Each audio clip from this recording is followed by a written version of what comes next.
Good morning, all of you.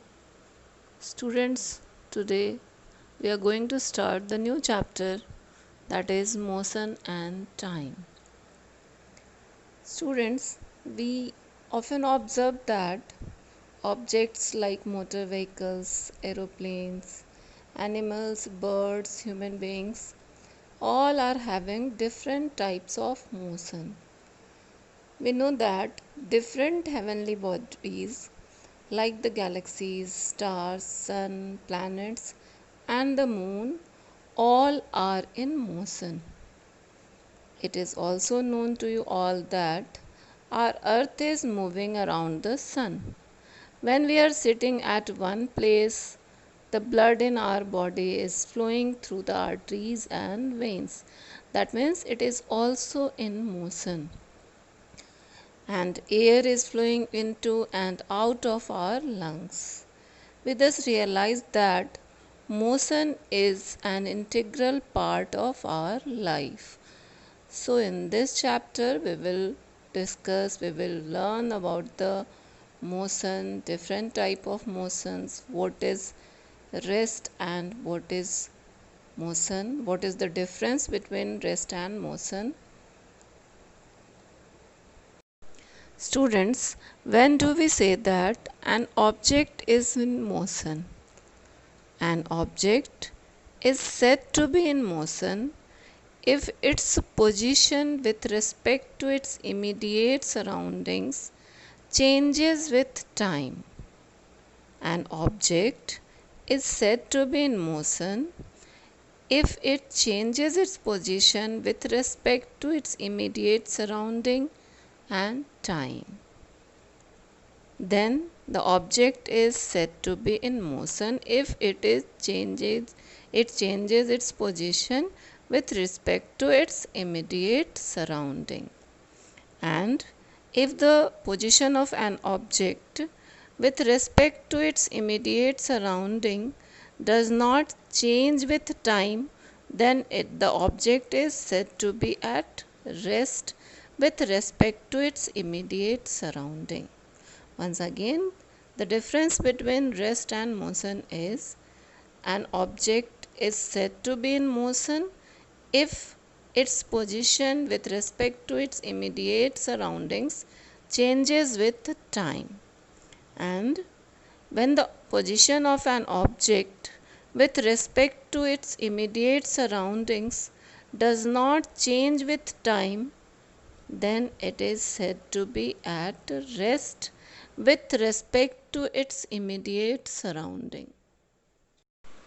Students, in the given picture, you can see that there are some persons who are sitting or sleeping. That means they are not changing their position with respect to their immediate surrounding, and that's why they are in rest. But in other picture you can see that the person is running, so that means he is changing his position with respect to his immediate surrounding with time, so he is in motion. This is the difference between rest and motion. If the object is not changing its position with respect to its immediate surrounding, then it is said to be in rest. And if the object is changing its position with respect to its immediate surrounding with time, then it is said to be in motion. It is important to realize that all motion is relative. A given object may be regarded as being at rest by one observer and as being in motion by another observer. For example, two persons sitting next to each other in a moving train are at rest with respect to each other. However, they are in motion with respect to a person standing outside on the platform. You have experienced that while sitting in a train, standing on the platform, suddenly we feel that our train has started moving. This happens when another train on a neighboring track crosses your train. Thus, the decision about a given object's state of rest or motion depends very much on the observer and the surroundings chosen. We often think of motion when the position of an object changes with time. However, there are certain situations in which we interpret motion through some indirect evidence.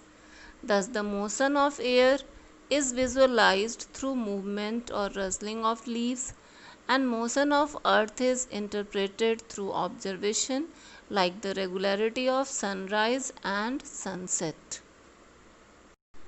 Students, we have already discussed in earlier classes that objects may move in a straight line or may follow a circular or curved path. They may also rotate, oscillate or vibrate. That means there are different kind of motion like linear motion, circular motion, periodic motion, oscillatory motion, rotational motion, and we will discuss all these type of motions in next class. So that's all for today. Thank you. Have a nice day.